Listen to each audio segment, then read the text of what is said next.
Pulso económico, que como es tradicional vamos a comenzar echando la vista atrás a ver cómo le ha ido a nuestro IBEX 35. Hoy cierre en rojo, con pérdidas no muy elevadas, 0,72% abajo, el índice general retrocede hasta los 11.656,7.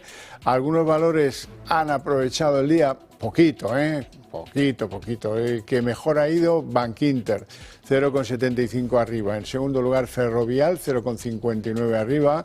Y en tercer lugar, Mafre, 0,58 arriba. Y en el lado del rojo, donde preponderan las manos vendedoras, la que peor acciona, que se deja en la sesión 4,51. En segundo lugar, Redeia, 3,87. Y en tercer lugar, pues la eléctrica Endesa, 3,54 abajo.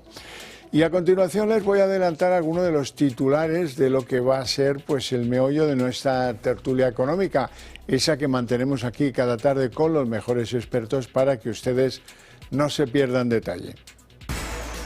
Bueno, en nuestra tertulia económica hoy tenemos que hablar de los datos del IPC de Estados Unidos, que bueno, las bolsas estaban un poco en compás de espera. El IPC americano sigue en un 2,4%. Allí eso se ha percibido más bien mal. La verdad es que no son malos datos porque se ha relajado un poco y por lo tanto eso parece que lleva buen camino. Y además allí es que casi esto les da igual. Bueno, y en segundo lugar tenemos que hablar aquí de que el gobierno español abre la puerta a un alza de impuestos valorada en unos 60.000 millones de euros, 4 puntos de Producto Interior Bruto, y eso así desde fuera parece un tanto escandaloso. Les presento ya a nuestros invitados hoy. Don Miguel Cerezal, portavoz de IAhorro, muy buenas tardes y bienvenido. Buenas tardes. Usted se estrena hoy aquí, sí, y nos viene a hablar del Euribor, de cómo va, de cómo evoluciona y de qué tienen que hacer los espectadores si están negociando, si están preguntando o si les conviene saber esto por razones las que sean. Por ejemplo, la renovación del importe que pagan por su hipoteca en los próximos días o semanas. Don Julián Salcedo, doctor en Ciencias Económicas, abogado especializado en el asunto inmobiliario y además secretario del Club Liberal Español. Muy buenas tardes. Muy buenas tardes. Y bienvenido, como Muchas siempre. Gracias. Bueno, empiezo por usted. ¿Qué le ha parecido la sesión? Parece que hemos roto con la racha de subidas. Sí, efectivamente, yo recuerdo que hace pocos días, cuando la última vez que estuve aquí, yo aventuraba que la caída de los 12.000 puntos pues podía haber sido una corrección por recogida de beneficios y que probablemente se recuperaría el valor, pero vemos que efectivamente no consigue superar los 11.700 y se queda ya no en puertas, está en 11.650 y algo, 56 creo, ¿no? Sí, sí. Entonces, sí, efectivamente, la noticia mala, al menos de la sesión de hoy, la que precede a toda la semana, es con las energéticas, ¿no? Las energéticas son las que más están sufriendo y sorprendentemente porque efectivamente el precio de la energía parece que estaba más o menos controlado, ¿no? Pero ya vemos que no. Y entre eso y la posibilidad de que el impuesto extraordinario, temporal, que se convierta en permanente, etcétera, pues nos ha dado un disgusto, ¿no? Yo creo que esta racha va a permanecer, le va a costar a la bolsa llegar de nuevo a los 12.000 puntos, a ver si lo logra a finales de octubre, no creo que en muy pocos días. Bueno, sigo con usted porque hoy todos estábamos pendientes de los datos de IPC en Estados Unidos, unos datos a lo mejor exageradamente relevantes para algunos, como por ejemplo para nosotros. 2,4% demuestran que la inflación también se relaja allí, no son malos datos. En absoluto. Yo creo que es que los analistas norteamericanos son verdaderamente muy exigentes, ¿no? Porque claro, realmente dice, no, es que no se ha desviado del objetivo previsto. Bueno, es que el objetivo previsto eran 2,3, es decir, se ha desviado una décima, ¿verdad? Por tanto, esa no parece decir, está descontrolada la inflación. Es verdad que decíamos también en algún momento determinado que el dato muy bueno de empleo la semana anterior, cuando se conoció, pues aventuraba que a ver qué es lo que iba a hacer la FED a la espera del dato de inflación. El mal dato de la inflación yo creo que no es la inflación general del 2,4, sino la subyacente que está en el 3,3. Yo creo que eso es lo que verdaderamente están tomando nota y yo creo que es un alivio que le van a dar a la FED para que no tenga que decidir en esta reunión, en esta no, la de noviembre, bajar, esperar a diciembre. Aparte de Mies Cáriz, que les va pegadito al día de las elecciones y así no hay que mojarse demasiado en mitad de ese proceso electoral. Don Miguel Cerezal, vamos a ver, el Euribor hoy parece que sigue la senda de ir a la baja.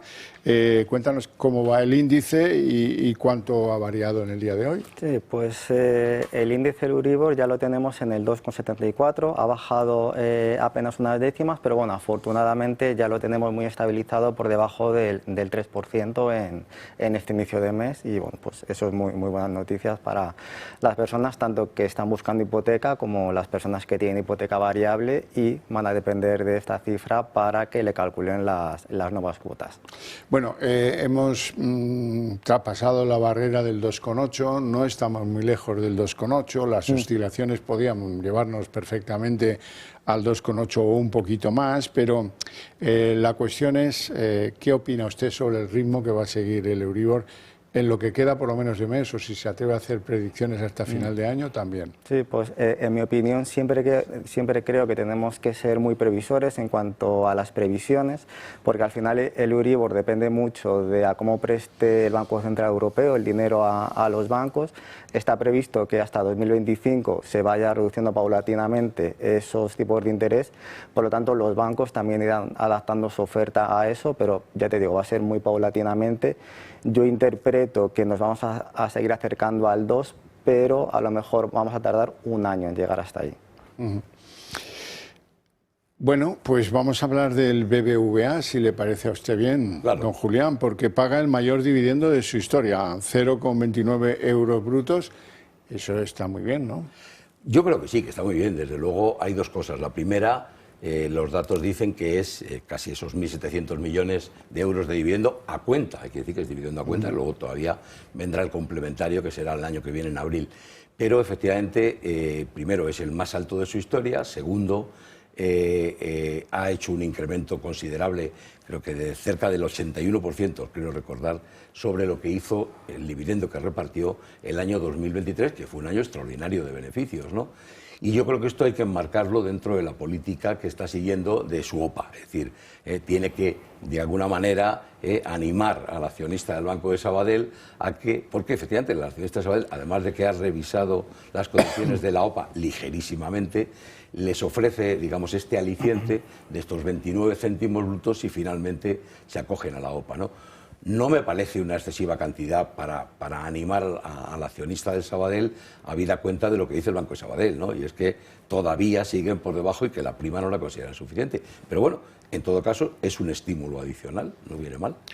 Don Julián, ¿tú crees que va a haber bajada de tipos 0,25, como dice el marco de los especialistas más analíticos? ¿En Estados Unidos? No, en Europa. En Europa. Yo creo que en Europa sí que se va a producir la bajada de 25 puntos básicos en la próxima reunión, porque la economía europea está muy deprimida, básicamente Alemania. Alemania ya ha anunciado los datos eran que va a entrar en contracción cuando termine el año 2024. Los demás países no es que estén demasiado bien. Francia también tiene dificultades, tiene una deuda excesiva. El único realmente que va bien en cuanto a crecimiento del PIB, el nivel de empleo, etcétera, es España, pero España pinta muy poco ya realmente. Lo que hay que hacer es estimular el resto de las economías. Yo creo que 25 puntos básicos en la próxima reunión del BCE sería bueno para la economía en general, aunque probablemente no tenga el efecto tan positivo para la economía española, porque nos puede provocar un efecto inflacionista ahora que tenemos la inflación más o menos controlada.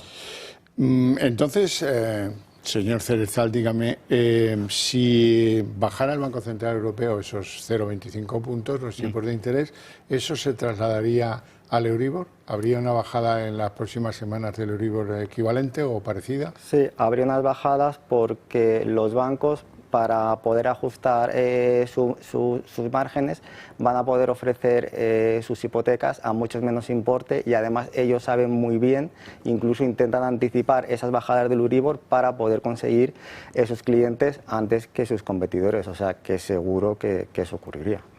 Bueno, seguimos con la bolsa usted y yo, don Julián. Iberdrola da el sorpaso, adelanta al Santander y se convierte en el valor más negociado de la bolsa española. Pues bueno, primero hay que decir que no es, en mi opinión, una sorpresa, porque efectivamente Iberdrola está teniendo un comportamiento muy favorable en bolsa. Es verdad, por ejemplo, que sería a contracorriente de la bolsa americana, que la bolsa americana está penalizando estas utilities, ¿no? Como son las energéticas, petroleras, etcétera, ¿no? En el caso de Iberdrola, yo creo que tiene muy bien diversificado su negocio, y que efectivamente los resultados que está obteniendo, no me refiero a la cotización en bolsa, sino al resultado de la compañía, es excelente. Lo único que le puede lastrar, y que de hecho le lastra, es que veremos de aquí a final de año si efectivamente, como he apuntado antes, ese impuesto temporal y extraordinario sobre las energéticas se consolida y se crea de forma permanente. Son muy importantes. El año pasado se recaudó el Estado por este concepto 1.000 millones de euros, ¿no? Y claro, eso para el año 2024, hablo del 2023, el 2024 será superior y hombre, yo creo que ahora ya no se dan las condiciones para seguir manteniendo de forma permanente este impuesto. Rejoneando a este sector, ¿verdad? Bueno, don Miguel, le voy a pedir un supuesto para que podamos calibrar todos cómo va el Euribor y qué ventajas plantea su bajada en los mercados. Si calculamos una hipoteca base, 150.000 euros de hipoteca a 25 años con un diferencial de un 1% a la entidad, eso, revisión semestral, pues ya incluir todas las casillas, eso, ¿qué comparativa antes y ahora produciría? Pues a lo mejor estaríamos hablando incluso que las cuotas podrían reducirse en torno a 80 euros aproximadamente, dependiendo de cuánto plazo falte de la hipoteca, y si la revisión fuera anual podría ser incluso superior, porque ya nos iríamos incluso a los 100 euros, porque hace un año el Euribor estaba mucho más disparado a como está hoy en día. Don Julián, hemos hablado de las energéticas, de eso se sabe poco, simplemente analizamos rumores, ¿verdad?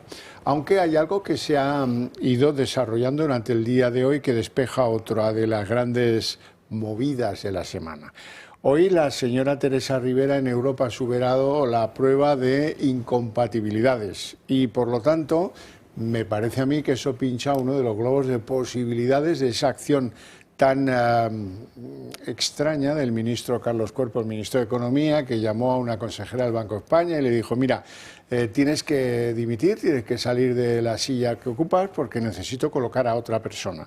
Muchos pensamos que se trataba de el marido de Teresa Rivera, pero más bien parece que esto encara hacia un representante del PNV o de Bildu para satisfacer otros intereses gubernamentales. Bueno, pues sí, hace un par de semanas apenas, cuando conocimos el nombramiento del señor Escrivá como gobernador del Banco de España, precisamente todas las voces estaban en la línea de la independencia que podía tener alguien que venía directamente del gobierno, porque pasó directamente de un Ministerio de Transición Digital al Banco de España. Efectivamente, él en las entrevistas que ha concedido desde entonces ha hecho mucho hincapié para presentarse como alguien independiente, y yo me atrevo hasta cierto punto a decir si esto no será otra jugada maestra para de alguna manera impulsarle en esa línea de la independencia supuesta del gobernador, ¿no? Porque claro, que un ministro de Economía se dirija a una consejera del Banco de España y le proponga que cese, que dimita, para nombrar a alguien de su confianza, supuestamente sin habérselo planteado primeramente al gobernador del Banco de España, que ya sabemos que no estaba de acuerdo y que la ha refrendado en su puesto, pues es que carece de ningún sentido, ¿no? Entonces, efectivamente, el comportamiento, si está acreditado, y parece que está acreditado, del ministro de Economía, Carlos Cuerpo, me parece que es absolutamente inadmisible. Y en este caso, me permito decir que aplaudo al gobernador del Banco de España, suponiendo que ha sido una reacción en su papel de gobernador y no una artimaña que hayan tramado de cara a los medios de comunicación, porque haya defendido a su consejera. Bueno, don Miguel, pongámonos en mitad del terreno de la guerra comercial entre entidades financieras por captar más préstamos hipotecarios. Sí. Eso sabemos que existe desde hace un cierto tiempo.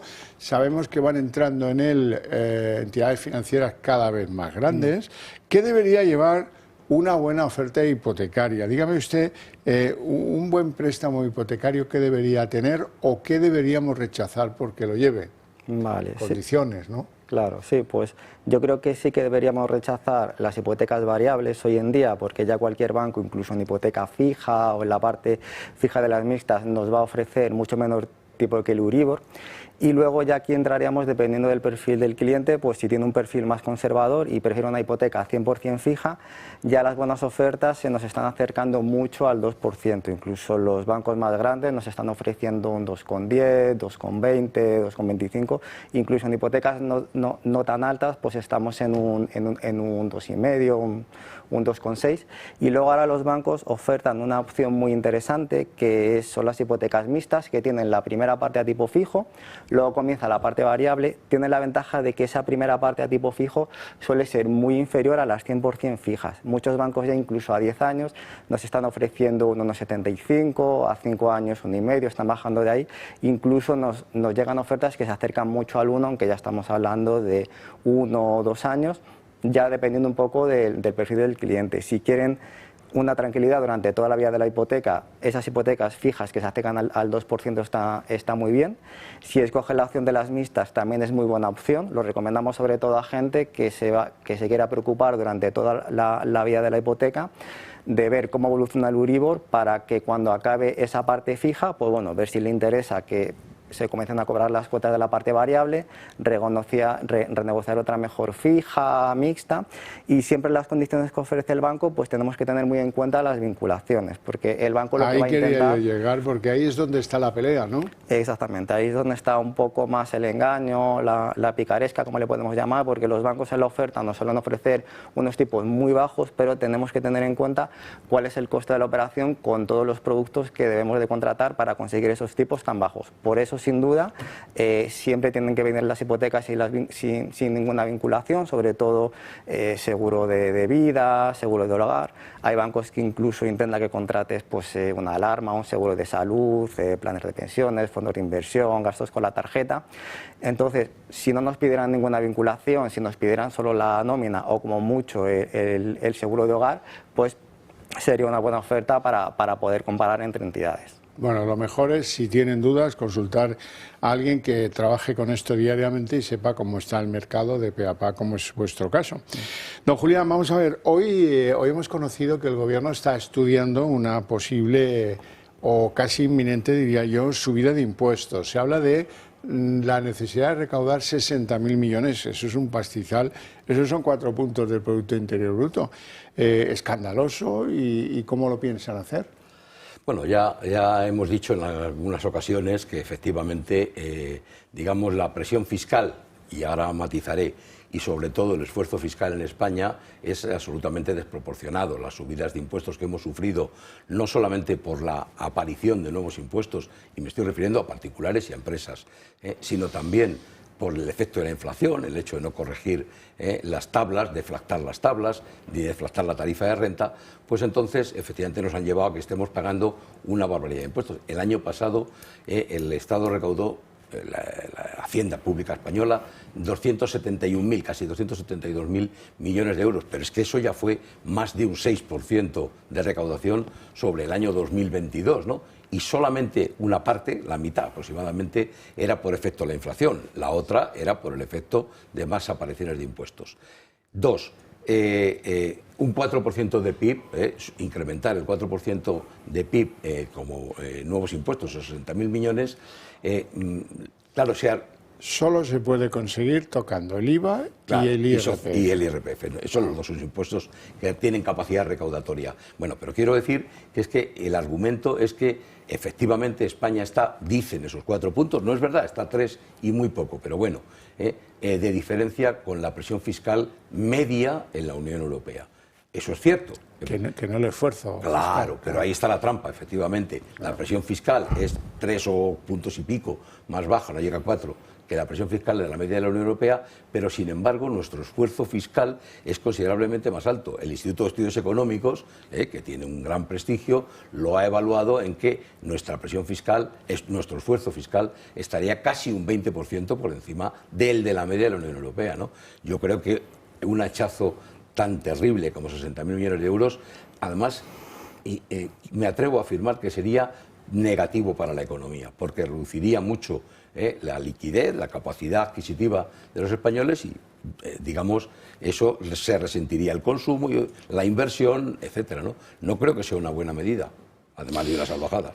La verdad es que no lo parece. Bueno, vamos a hablar de compraventa de viviendas, que es un tema que les afecta a ambos. La compraventa de viviendas, incluso en el mes de agosto, o no sé si debiera decir por qué era el mes de agosto, no sé si el mes de agosto es un mes muy bueno o un mes muy bajo en perspectivas, pero el pasado agosto subió un 6,2% en tasa interanual y lo dicen los notarios, que de esto algo saben por razones obvias. ¿Mucho o poco? Bueno, efectivamente es un buen dato, es un incremento significativo sobre el año anterior. Han subido todos los indicadores, el número de viviendas vendidas, el precio medio de las viviendas, etcétera.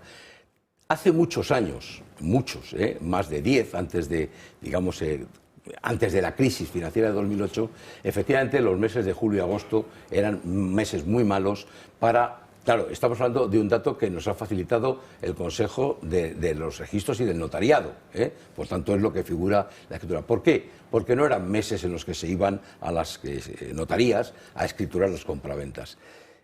Con el paso del tiempo, después de aquella crisis, esto ha variado y ahora mismo muchas promotoras inmobiliarias lo que hacen es aprovechar el tirón de los meses de verano para efectivamente escriturar las hipotecas, ojo, de viviendas que se vendieron hace 2 años o 3 años, ¿verdad? Porque este es el matiz que existe, ¿no?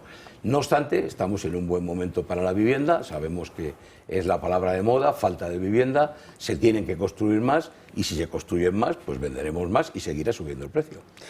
Bueno, don Miguel, ¿vosotros notáis que hay incremento en el número de personas que compran? Sí. Sea segunda mano, me imagino, Sí, preferentemente, ¿no? por supuesto, la demanda de vivienda de segunda mano y de vivienda nueva, sobre todo tanto para residencia habitual, segunda residencia, vivienda para inversión, cada vez más gente sigue interpretando que el ladrillo pues sigue siendo un buen lugar en el que invertir su dinero y es algo que siempre que los bancos sigan dando financiación la gente va a seguir querer haciendo. Bueno, pues nos quedamos más tranquilos viendo esas cosas. Por hablar de bolsa, usted y yo, hoy no sé por qué hay un castigo, un rejón en el IBEX para Acciona, para la constructora de la familia Antecanal. Sí, bueno, la verdad es que están sufriendo mucho, no solamente las energéticas, sino también las concesionarias, fundamentalmente, o las que se dedican a infraestructuras, que es el caso de Acciona, ¿no? Es verdad que Acciona tiene diversificado su negocio, pero efectivamente ha sufrido un varapalo importante en bolsa. Esperemos que sea transitorio y se recupere porque tiene muy buena cuota de negocio en los mercados exteriores. Y está muy diversificado, ¿no? Muy diversificado. Bueno, pues esperemos que así sea. No tenemos tiempo para más, si acaso para que yo agradezca a estos dos caballeros su presencia en el programa y sus opiniones todavía más. Y a ustedes, pues el interés que nos prestan desde sus hogares, ¿cómo no se lo voy a agradecer? Pero esta vez con premio. A la vuelta de publicidad empezamos aquí la redacción abierta de la tarde.